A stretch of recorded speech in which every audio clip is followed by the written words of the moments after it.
How's it going, ladies and gentlemen? My name is Paladin Dance. Welcome back to the channel, and as you can see, I have been enjoying myself quite a bit recently in Mythic Plus, and so here I am to try and help you have as much fun as I've been having.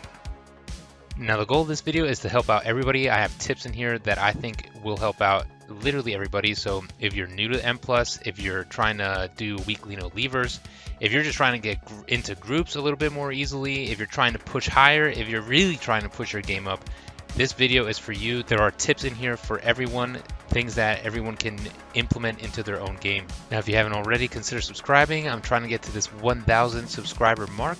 And with all that said, let's get right into it.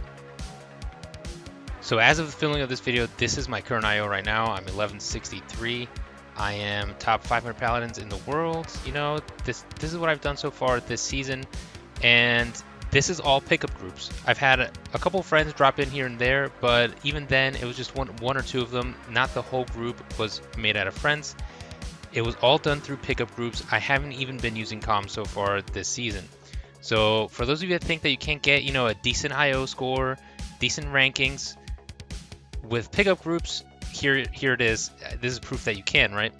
And this isn't just this season. Back in BFA season 4, I got like 3,600 IO. You know, I was doing like 23 keys, you know, like low 20s. At one point, I was top 250 paladins in the world back when I was playing really hard. And then I got kind of burnt out. That's why I dropped down to like, you know, 475. I just stopped playing the game. I took like a month off. I came back for like 2 weeks in August, and then I was just like completely done waiting for Shadowlands. So my point by showing you guys this is that you can increase your IO even through just pickup groups, right? What I'm going to do in this video is give you guys tips that will help you out, improve your game in general.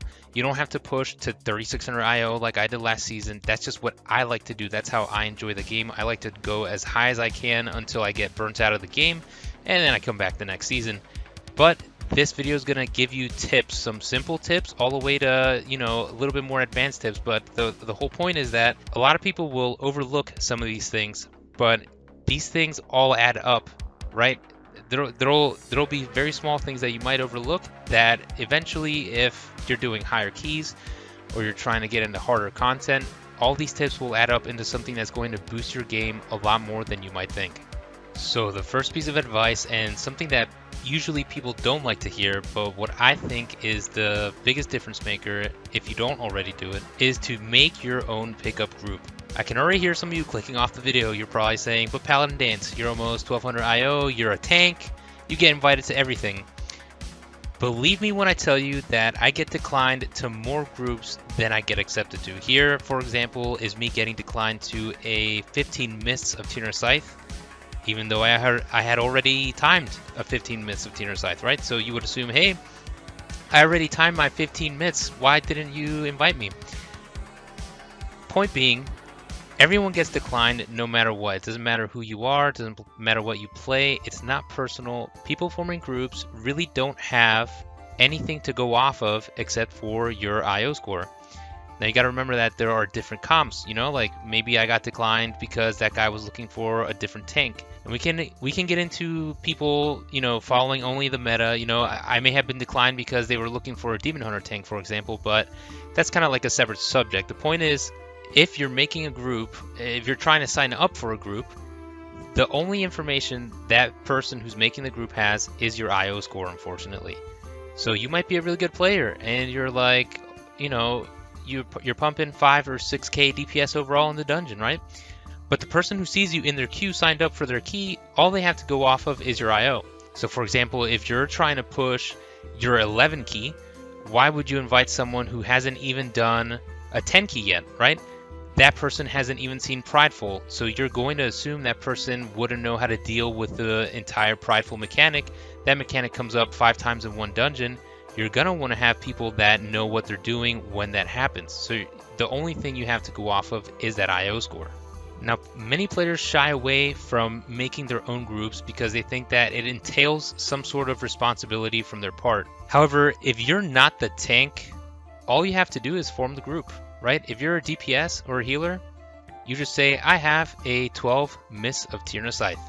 And you look at the people signing up, you pick the comp that you think suits you guys. You pick people that are around your level, right? People who you think are qualified to do your key. And once you have your group together, you don't have any more responsibility because the responsibility goes to the tank. You know, most of the time, the tanks are the ones that have the roots down. They're going to be the ones that are calling the shots. They're going to dictate the pace of the dungeon. So instead of signing up for keys for an hour and getting declined, you can make your own group in about 10 minutes, run your key, and you'll be able to play instead of just get declined constantly. So again, first tip, make your own pickup groups. Now, the second thing I'm going to suggest is that you play with your friends as much as possible. And I know you've probably heard this somewhere else, but if you play with friends, it's going to make it a lot easier because you're going to have comms, you're going to be able to coordinate more efficiently. Everything is going to go smoother in the dungeon just because you're communicating, and you feel more comfortable with your friends than you would joining a pickup group and getting in comms with them, right? So all those things are going to help you be more successful if you can try and get your friends to make a kind of push group. However, if you don't have that many friends, or you don't have any friends at all, or if your friends aren't really that interested in Mythic Plus, you can make friends along the way. So right here, this friends list, I have about, I don't know, 5 or 6 friends that are, you know, like I actually talk to, like IRL friends in here. And the rest of this list is just people I've met from just doing Mythic Plus. So if you're doing pickup groups and you find a really good healer, or you like the tank, he had a good route, or you had a DPS who was just popping off, friend those people. And there are people out there that are interested in doing groups. And this applies to all levels. So even if you're pushing like level 8 keys, right? If you're a little bit more casual or you're a little bit under geared, it doesn't matter, this still applies. You can still send out friend requests and try and increase your group of people that you have that are willing to do Mythic Plus. The more people you have on your friends list, the more options you have down the line. Especially if you can't find any groups, you can just scroll through your friends list and, you know, literally just message people, hey, what key do you have? Hey, are you willing to do keys right now? So even if you can't run keys with IRL friends, you can still make friends along the way. And that's going to help you push higher keys because those people are going to be interested in the same goal that you have, whether it be doing like a weekly no leaver, more casual stuff, or higher end stuff. You know, if they accept your friend request, it means that they're willing to do that kind of content with you. Next tip, and I'm going to start kind of rapid firing because the video is already way longer than I thought it would be. Next thing I'm going to say is that your comp matters. The composition of your team does matter to an extent. Now, I'm not saying you have to be one of them stupid meta slaves who only invites the meta comps and that's it. That is not what I'm saying. What I'm saying is you definitely want at least 2 things in each group. You're going to want battle reses, whether it be 1 or 2. I usually prefer 2 battle reses. You know, someone can get an engineering battle res, and then we can have maybe like a natural B res from a druid, a warlock, whatever it may be. You're going to want a battle res, and you're going to want lust. You definitely want a lust class.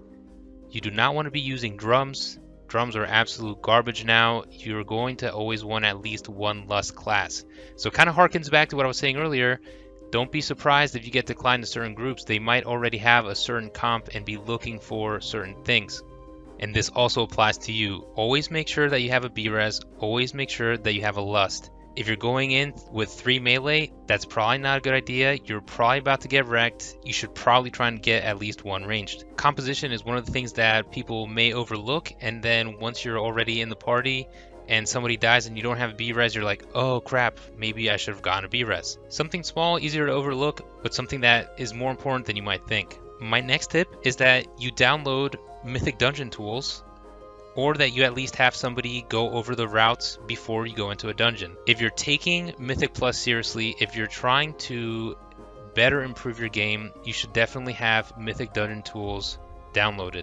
This is going to give you all the routes, it's going to give you the percentages, it's going to give you the pride timings. Everything you need is going to be in MDT, and you're going to be able to communicate with your team exactly what it is you're going to do. This is something that lets you do something like blowing your cooldowns on the first pack because you know you're still going to have 2 or 3 more packs before the first boss, right?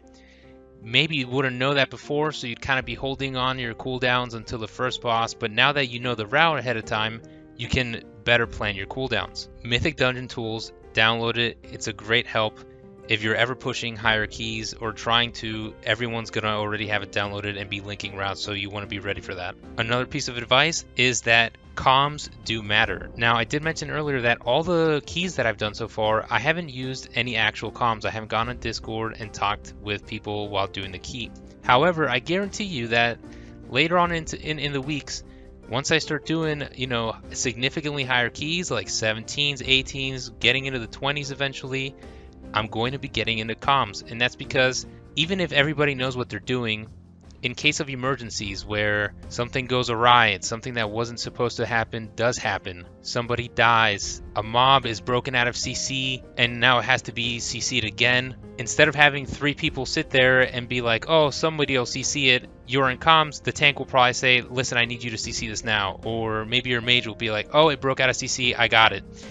That way, people know what's going on, you can recover more easily from mistakes, and you can plan ahead accordingly. So if you're really trying to push into higher keys, comms are going to be a very big help, and for some groups, they're going to be mandatory. Now, another tip I have is to skip the toxic groups or players, right? So say you're forming a group, and for some reason you have a 1400 IO player who's joining, but you guys are only 1000 IO, right? So this dude's got 400 IO on you guys. What's he doing here? He's after a piece of loot from your dungeon, right? He wants something specific from there. In my experience, if you're forming a group, you want to time your key. Your goal is to finish the key on time.